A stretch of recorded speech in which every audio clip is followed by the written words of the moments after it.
gibuhatan nato ang mga Hudiyo, ang mga Parisiyo sa ilahang kaugalingon nga pagkamatarong.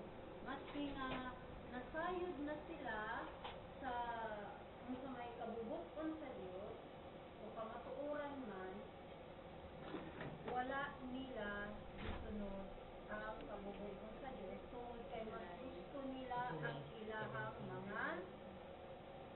ilahang mga posisyon diha sa sinagogue. Okay, basa ta dire sa Roma Kapitulo 10, tugod ta balik sa versikulo 1. Mga igsuon, ang tinguha sa akong kasing-kasing, kini ang nag-istoryaan mo si Paul.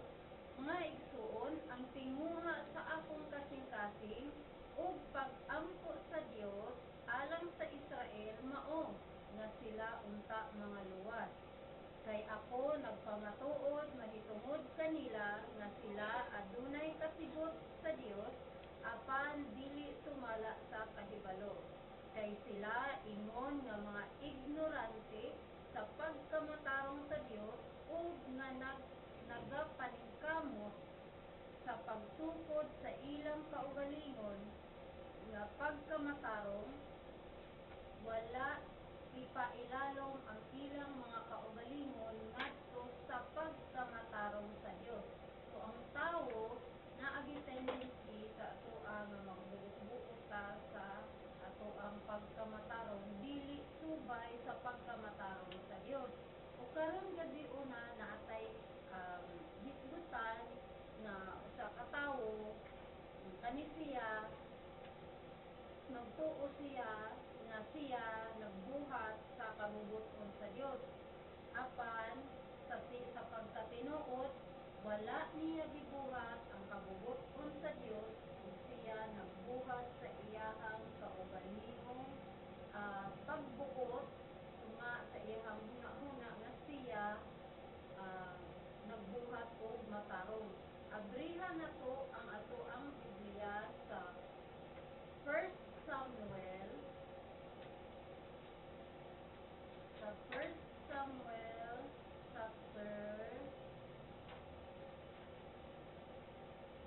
15. Okay, dirita sa 1 Samuel chapter 15. Karon ato ang paghisgutan si King Saul o si Saulo. Usa kani siya nga example ani naa sa Roma Kapitulo 10 versikulo 2 o 3. Basahon ako sa versikulo 2 o 3. Kay ako nagpamatuod, ingon si Paul, mahitungod kanila nga sila adunay kasibot sa Dios apan dili sumala sa kahibalo. Kay sila ingon nga mga ignorante sa pagkamatarong sa Dios ug nga nagapaningkamo sa pagtukod sa ilang kaugalingon nga pagkamatarong. Wala ipailalom ang ilang mga kaugalingon ngadto sa pagkamatarong sa Dios. So kini isa ni ka example o si King Saul ini nga kasing-kasing, no, nga ang iyahang kaugalingong kabubuton ang iyahang giuna kaysa sa kabubuton sa Dios. Basahon ako sa 1 Samuel chapter 15 tungod sa verse 1. Si Samuel usab miingon ngadto ni Saulo, ang Ginoo mipadala kanako aron sa pagdihog kanimo aron mahimong hari ibabaw sa iyang katawhan, ibabaw sa Israel. Busa karon maminaw ikaw ngadto sa tingog sa mga pulong sa Ginoo. Klaro kaayo nga gisugo si Saulo nga kinahanglan iyahag yung paminawon ang tingog sa mga pulong sa Ginoo. Tan-aw na to sa unahan kung gibuhat o gitungan ba kini ni Saul sa iyahang kinabuhi, or kung siya ba nagbuot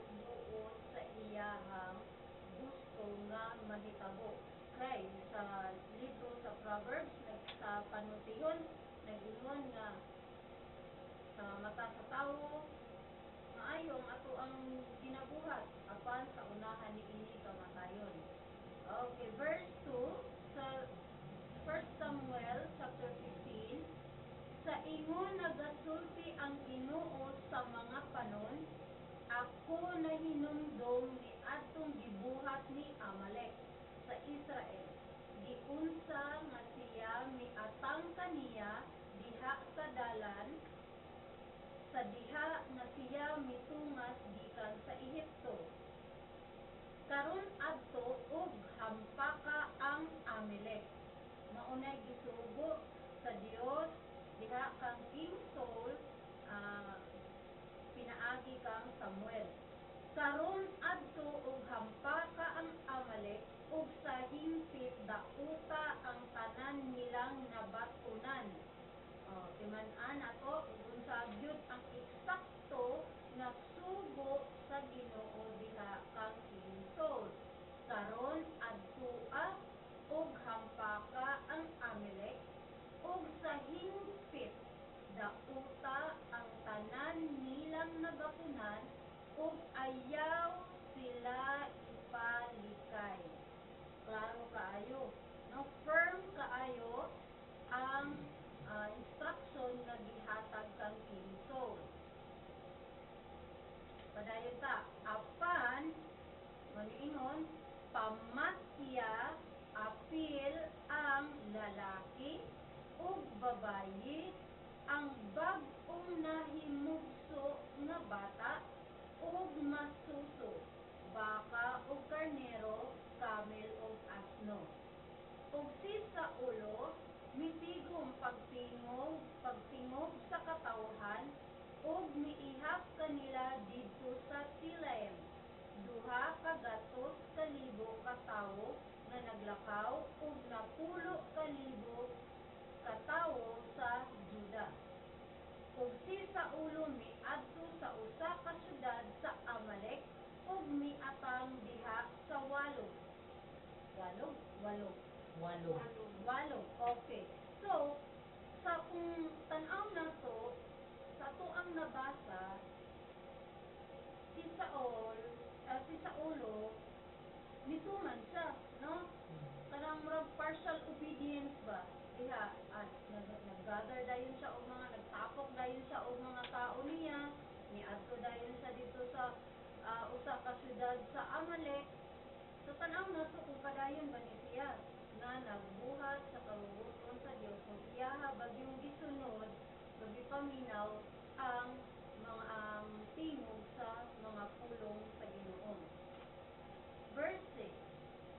Ug si Saulo miingon ngadto sa mga Kenhon, lakaw, pahawa, panglugsong kamo gikan sa mga Amaleknon, aron dili ako mopatay kaninyo uban kanila. So iyahan ni kung sa kuan pa iyahan gipatakas ba aron dili madamay ni sila. Tungod kay naa pud ni sila nabuhat sa una kay kamo mipakita og kaluoy ngadto sa tanang mga anak sa Israel. So dili sa gusto nga naay madamay sa mga Kenhon. Kay kamo mipakita og kaluoy ngadto sa tanang mga anak sa Israel sa diha nga sila mitungas pagawas sa Ehipto.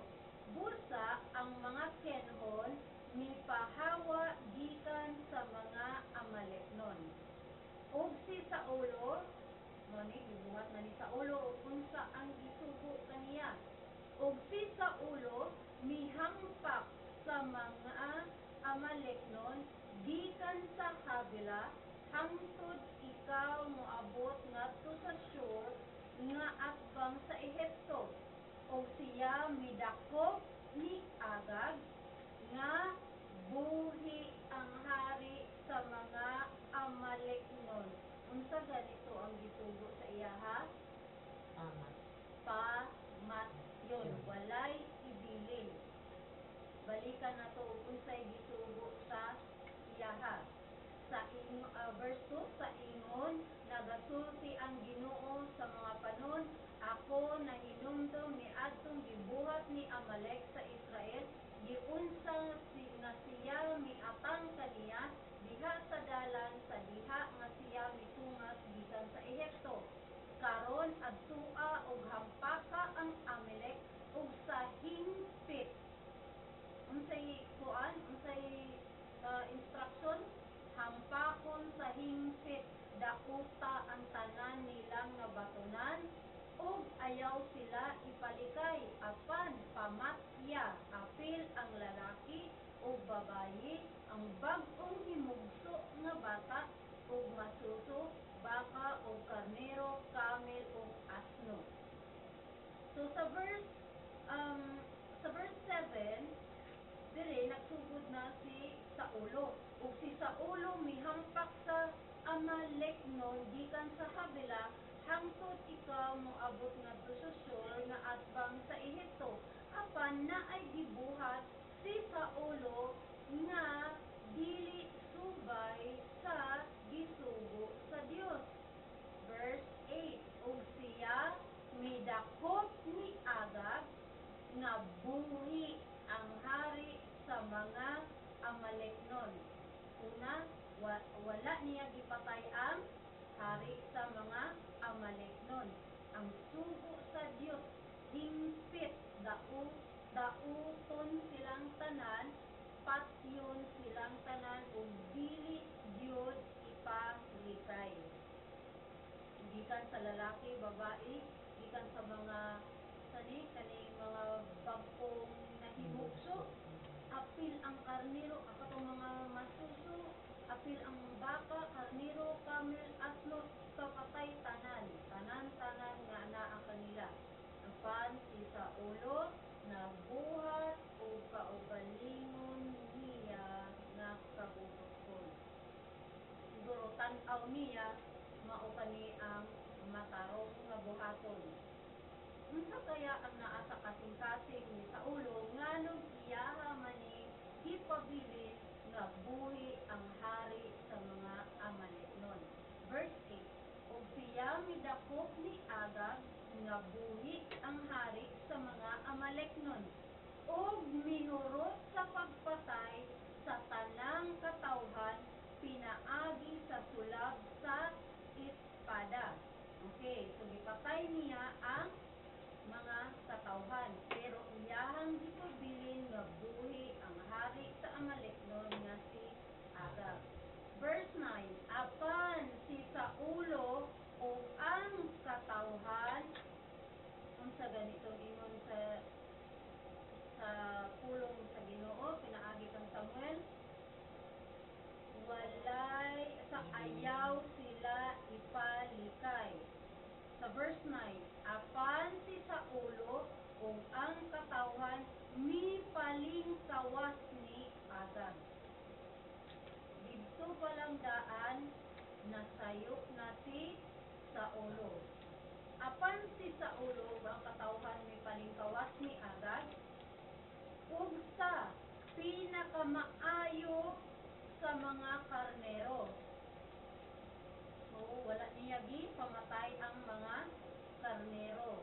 Nagbilin sa katong mga, unsa man nga mga karnero, pinakamaayo sa mga karnero, pinakamaayo sa mga baka ni, ug sa mga baka, ug sa mga pinatambo, ug sa mga napi nga karnero, ug sa tanan nga maayo ug dili mahurot pagpatay kanila. Apan sa matagbutang nga ngilad ug sinalikway kadto ilang gihurot og pamatay. So namili lang sila Saul ug ang iyahang katawhan kinsa lang ang ilahang pamatyon. Apan unsa ganito ang sugo sa Dios nga hampaka ang Amalek ug sa hingpit dakuta ang tanan nilang nabatunan. Unsa man ang kabtangan nila ug unsa may naa sa ilaha, siraon tanan, bug-on tanan, patyon, ug ayaw sila ipalikay. Apan gipalingkawas ni Saulo ang hari sa Amalek nga mao si Agag. Ug diri sa verse 9, katauhan ni palingkawas ni Agag, o sa pinakamaayo sa mga karnero, o sa mga baka, o sa mga pinatambo, o sa mga nati nga karnero, o sa tanan nga maayo o dili muhurot pagpatay kanila. Apan sa matag butang nga ngilad ug sinalikway ngadto ilang gihurot og pamatay. So mga maot ra ang ilahang gipangpatay, no? Kung sakuan pa. O tay about ani mga pangit na. Pas nila dali sa mamatayan Tatay eh. kita yung mga pangit.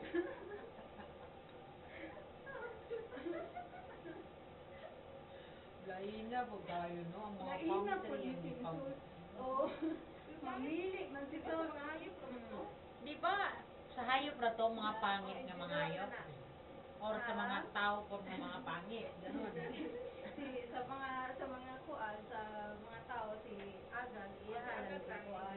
Sa Si mga Agag lang. hayop, oo. Sa mga hayop, mga kataro mga pangit. Oh, kato ng mga pangit, no? Sa mga pilay. Ipang-spare niya ang mga tambok, ang mga... Oh. Pero, nagpasabot lang dito din, no? Nga, Nga Ginoo, nasa in- wala gigipili. No? Oh, ang tan- Gusto man niya tanan, di ba? So, ang tao, mamili yun. Tapos kung Naay kaugalingong kabubuton ang tao, naay kaugalingong piliwan pagkamatarong. So, sama ang hindi ingon diri sa Romans chapter 10, for they, kani kay sila, ingon nga mga ignorante sa pagkamatarong sa Dios, o nga nagapaningkamot sa pagsukod sa ilang kaugalingon nga pagkamatarong, wala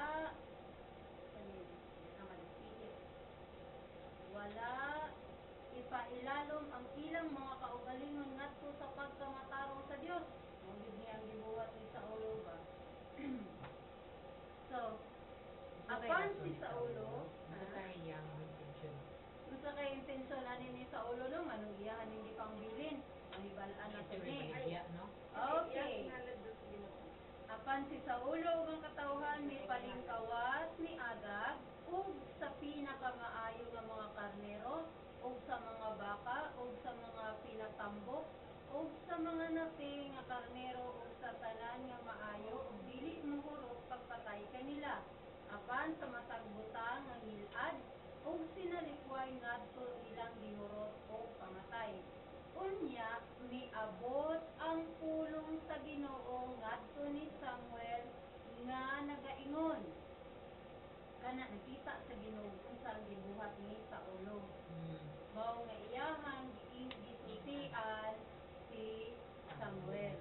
Si Samuel mao kani ang propeta ato ni ani nga panahon ug si Samuel mao pud siya ang kinatapusang Therapy. sa gani ng judge sa Bisaya, maghuhukom. O, siya ang pinakalas na maghuhukom. Okay. Unya mingon ang pulong sa Ginoo ngadto ni Samuel nga nagaingon, kini nakapausab kanako nga ako mibutang ni Saulo aron mahimong hari. Sakita no na kanang bis nga gianoy sa pero wala na nausab no nausab kini nakapausab kanako nga ako mibutang ni Saulo aron mahimong hari kay siya mitalikod gikan sa pagsunod kanako. So sa tao gikinahanglan gid ay importante kayo para sa Ginoo ang instruction.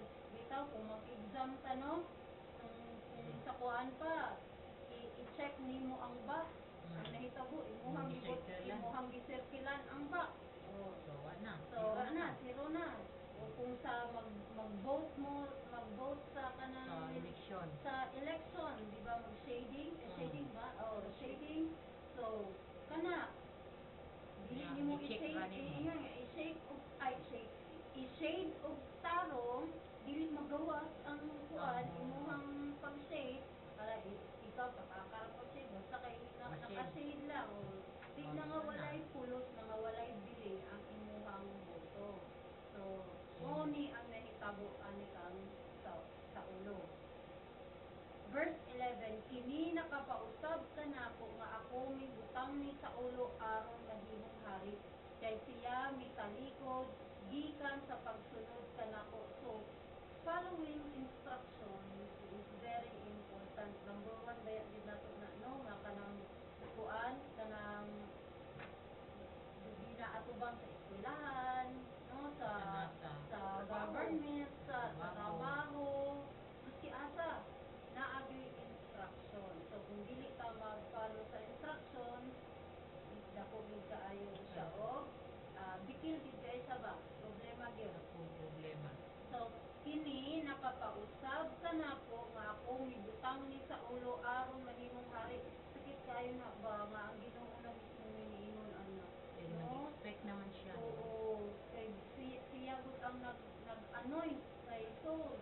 Kung sa ato na sakit yun nga Ginoo mo ingon gid anak sa ato grabe kanang sakit gud sa ato ano nung ang Ginoo makasulti og ingon anak sa ato no, pero nahinumduman ako ni sa panahon ni Noah nga halos pare-pareha po niini.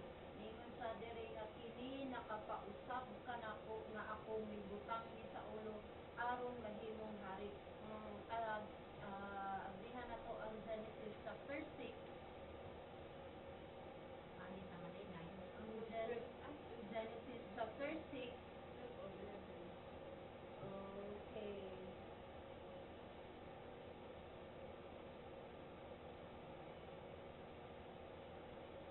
Okay, so verse 5. Genesis chapter 6 verse 5. Ingon diri og nakita sa Dios kini dautan na kayo ni ang panahon ni Noah. No, grabe na kaayo ni kadautan ang panahon ni Noah.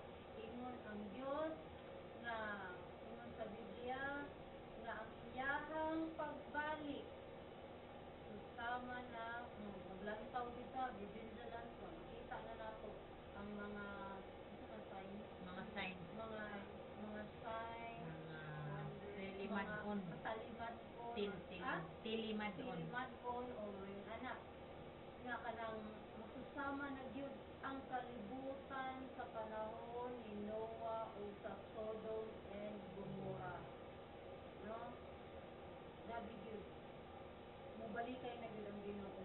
Maski asa ta nga balita karon halos wala na tay paminawan nga balita nga matarong nga maayo. Puros na dautan. Halos majority sa ato ang makita sa news. Mga kalamidad, krimen. Grabe gyud. So kani sa panahon ni Noah mo ni nga mahinungduman ako ning ingon diri sa Ginoo kang sa kay sa ulo nga na kini nakapausab kanako nga ako mibutang ni sa ulo aron mahimong hari kay siya mitalikod gikan sa pagsunod kanako ug wala mibuhat sa akong mga sugo. Og kini nakapasugo ni Samuel ug siya mihilak ngadto sa Ginoo sa tibuok gabii. Okay. Ug wala mibuhat sa akong mga sugo. Nakapausab kanako. So diri sa Genesis chapter 6 verse 5 ingon diri og nakita sa Dios nga ang pagkadautan sa tawo hilabihan diha sa yuta. Ang pagmugna buhat ang pagmugna sa Dios sa tao susama sa iyahang adto sa Genesis chapter 1. Okay. Ari sa Genesis chapter 1 verse 26.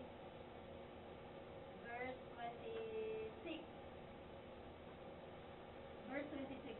Og ang Dios miingon atong buhaton ang tawo diha sa atong dagway sumala sa atong hitsura. Ang kaistorya ni sa Ginoo ang iyahang saman ang Dios Amahan, ang Dios Anak ug ang balaan nga Espiritu. Okay, og ang Dios mingon atong buhaton ang tawo diha sa atong dagway sumala sa atong hitsura. Di ba ang tao na ay espiritu, na ay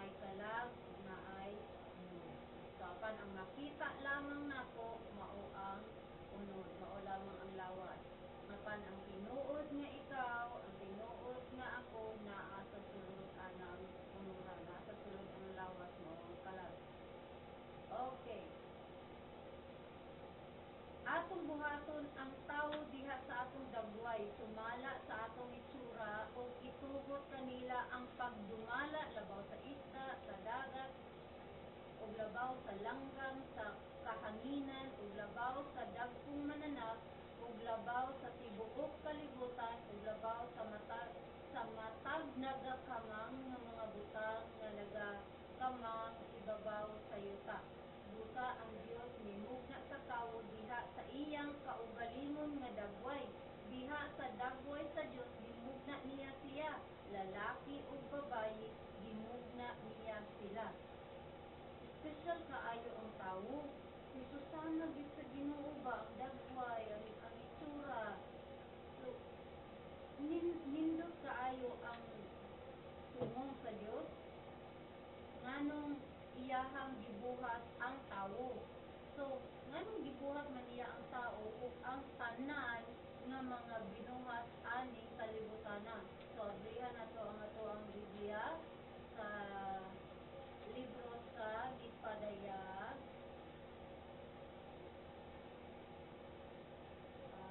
Revelation chapter 4. Revelation chapter 4. Nagpilit ako ang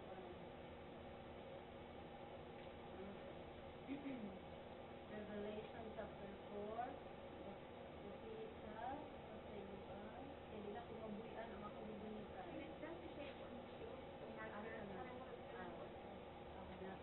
Okay. Revelation chapter 4, verse 11. Mauni ang hinungdan nga nung gibuhat sa Dios ang tanang mga butang aning kalibutan, lakip na ikaw ug ako, lakip na ang tao. So verse 11, ingon siya, tapos ka o Ginoo nga mudawat sa himaya o pasadungog o gahom, kay ikaw ang nakamugna sa tanang mga butang na mauni ang tumot o alang sa imong kahimuot sila anaa o ginugna. Maayo kaayo, no? Kalipay unta na sa Ginoo, mahimuot unta ang Ginoo sa atoa. Mauna ang iyahang nganong iyahat ang gibuhat ba? Nganong iyahang gibuhat ang tawo? Apan balik ta sa Genesis chapter 6 verse 5. O kini nakita sa Dios nga ang pagkadautan sa tawo hilabihan diha sa yuta, o nga ang matag imahinasyon sa mga panghuna-huna sa iyang kasing-kasing kanunay na nga dautan lamang. Kini verse 6. Kung kini mipasubo sa Ginoo. Kamaayo sa gimugna sa Ginoo ang tanan alang sa iyahang kahimuot. Apan tungod sa sala, tungod sa pagkadautan sa tawo hilabihan kaayo, unsa man mipausab sa Ginoo nga siya nagbuhat sa tawo sa ibabaw sa yuta, ug ini mipasubok kaniya sa iyang kasing-kasing. Sakit kaayo kung kita maunay mabuhat nato diha sa Ginoo, mapasubok nato siya kanang kumbaga kamahayan ba, no? Sakit kaayo, lisod kaayo, pero pasalamat ta kay niluwas ta ni Jesucristo, no? Niluwas ta ni Jesucristo, humana ini gibayran dito sa cross. Apan kini nga mga panahon pa ni atong daan ng kasabutan, pero dili na nagapasabot nga magpadayon ta sa ato ang pagpakasala human nga kita naluwas. Ingon bitaw sa Romans chapter 6. Okay, ato sa Romans chapter 6. Sabihan sa nato bago ka mabalik dito ang tawon. Okay, Romans chapter 6 verse 1. Okay.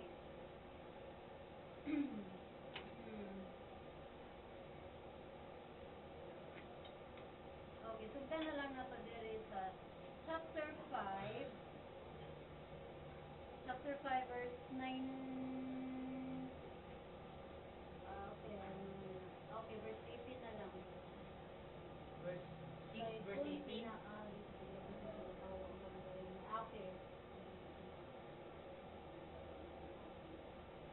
verse 17 na lang sa chapter 5, verse 17. Kay kun pinaagi sa paglapas sa usa ka tawo ang kamatayon ni hari pinaagi sa usa, mas labaw pa sila nga nakadawat sa pagkadagaya sa grasya ug sa gasa sa pagkamatarong magahari diha sa kinabuhi pinaagi sa usa ni Hesukristo. Busa diingon nga pinaagi sa paglapas sa usa ang hukom miabot nga sa tanang mga tawo ngadto sa pagkahinukman sa silot. Bisan man pinaagi sa pagkamatarong sa usa ang walay bayad nga gasa mo katong gibuhat ni Ginoong Kristo dito sa cross, pagbayad sa tanan natong mga sala, nagpaula siya sa iyang balaan nga dugo dito aron bayad sa atong mga sala. Siya ang sakripisyo diha para kanato once for all sa makausa lang. Bisan man pinaagi sa pagkamatarong sa usa ang walay bayad nga gasa miabot nganha sa tanang mga tawo ngadto sa pagkamatarong sa kinabuhi. Kita nga nidawat kang Ginoong Hesukristo gipakamatarong sa kinabuhi pinaagi kaniya. Siya ana-ana kanato ug kita ana-ana diha kaniya. Verse 19 kay miingon nga pinaagi sa pagkamasinupakon sa usa ka tawo, daghan ang nahimo nga makasasala. Kinsa man na nga usa ka tawo mao na si Adan. So sila ang binuhat sa una, ang pagsupak nila mao nga ang sala nahimo natong panulundon ug ang bayad sa sala mao ang kamatayon. Sa ingon pinaagi sa pagkamasinugtanon nga si Hesukristo sa usa kadagha sa usa daghan ang mahimo nga matarong. Pagkamasinugtanon, the Lord Jesus Christ obeyed God the Father nga mahimong sakripisyo sa alang sa katawhan. Mao na nga, for God so loved the world that He gave His only begotten Son, that whosoever believeth in Him should not perish but have everlasting life. So, dinhi, verse 20, dugang pa ang balaod ni sulod, aron ang paglapas mudagaya. Ungod ay ang gahom sa sala mao ang balaod. No? Kay kung masupak nato ang balaod, kita nakasala. Apan hain ang sala midagaya, ang grasya mas labaw pa nga midagaya. Aron maingon nga ang sala mihari ngadto sa kamatayon, bisan sa samang paagi ang grasya mohari pinaagi sa pagkamatarong ngadto sa kinabuhing dayon pinaagi ni Hesukristo nga atong Ginoo.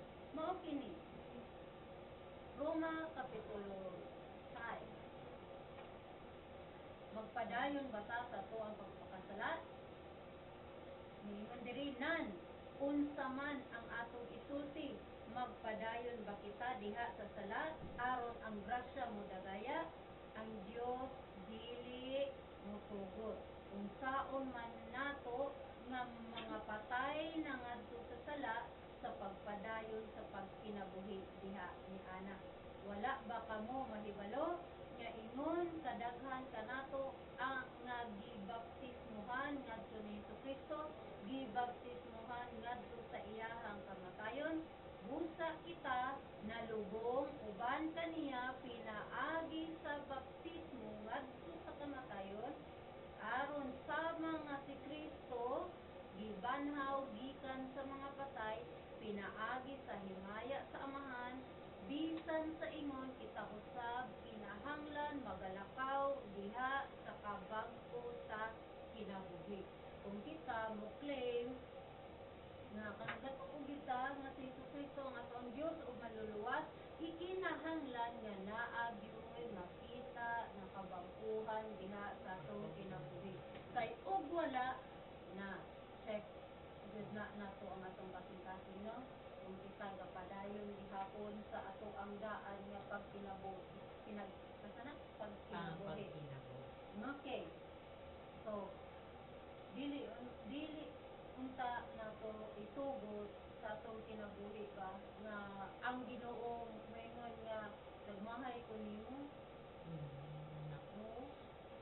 Kasakit ana oy. So, balik ta kang 1 Samuel kang sa ulo. Kini verse 11, kini nakapausab kanako nga ako mibutang ni Saulo aron mahimong hari. Asan to? Aron imong kay siya mitalikod gikan sa pagsunod kanako ug wala mibuhat sa akong mga sugo. Ug kini nakapasubo ni Samuel ug siya mihilak ngadto sa Ginoo sa tibuok gabi. Grabe gyud ning pag-ampo ni Samuel anang gabi una. Ug sa diha nga si Samuel mibangon ug sayo aron sa pagtagbo ni Saulo sa pagkabuntag. So, magkuha na to no, kaya sa oras. So, dirita. Sa verse 16. Unya si Samuel miingon ngadto ni Saulo, pagpuyo ug ako musulti kanimo unsa ang giingon sa Dios ngari kanako niining gabi una. Ug siya miingon ngadto kaniya padayon sa pagsulti. Ug si Samuel miingon, sa diha nga ikaw gamay sa imong kaugalingon nga panan-aw, wala ba ikaw gihimo nga ulo sa mga tribo sa Israel? Ug ang Ginoo midlihog kanimo nga hari ibabaw sa Israel? Ug ang Ginoo mipadala kanimo sa usa ka panaw ug miingon, lakaw ug sa hingpit dauta ang mga makasasala ang mga Amaleknon ug pagpakig-away bato kanila hangtod sila mahurot. Wala niya gihurot ang tanan. Nan ngano nga ikaw wala mituman sa tingog sa Ginoo apan mihasmag nganha sa inilog ug mihimo og daotan diha sa panan-aw sa Ginoo. Ug si Saulo miingon ngadto ni Samuel, oo, ako mituman sa tingog sa Ginoo. Ug miadto sa dalan nga niini ang Ginoo mipadala kanako. Ug nakadala ni Agag sa ang hari sa Amalek. Ug nakalaglag sa hingpit sa mga Amaleknon. Apan ang katawhan mikuha gikan sa inilog, mga karnero, mga baka, ang pinakamahalon sa mga butang na kinahanglan unta sa hingpit gidaot aron isakripisyo ngadto sa Ginoo nga imong Dios didto sa Gilgal. Ug si Samuel miingon, ang Ginoo ba adunay ingon sa dakong kahimuot diha sa mga halad nga tinunog ug mga sakripisyo, miingon diha sa pagtuman sa tingog sa Dios sa Ginoo, tan-awa ang pagtuman mas maayo kaysa sakripisyo ug ang pagpaminaw kaysa tambok sa mga turo nga karnero. Kay ang pagrebilde ingon sa sala sa pagbaton ug abilidad sa pagpamarang ug ang pagkamatinumanon sa gusto maingon sa pagkadautan ug pagsimba og Dios-Dios. Tungod kay ikaw misalikway sa pulong sa Ginoo, siya usab misalikway kanimo gikan sa pagkahari. Romans chapter 10. Ingon sa diri sa Romans chapter 10 nga di ang gibuhat dinhi sa mga Pariseo, sa mga majority sa mga Israel, sa mga Hudyo, mao kini nga gipamatud-an ni Paul. Ingon si Paul, kay ako nagpamatuod mahitungod kanila nga sila adunay kasibot sa Dios apan dili sumala sa kahibalo. Kay sila ingon nga mga ignorante sa pagkamatarong sa Dios ug nga naggapaningkamot sa pagtukod sa ilang kaugalingon nga pagkamatarong. Wala ipailalom ang ilang mga kaugalingon ngadto sa pagkamatarong sa Dios. So, importante yun kaayo mga igsoon nga basahon nato ang pulong sa Dios aron kita masayon unsay kahubuton sa Dios sa atong kinabuhi aron kita dili magbuot-buot o buhat sa atong pagkamatarong. So I hope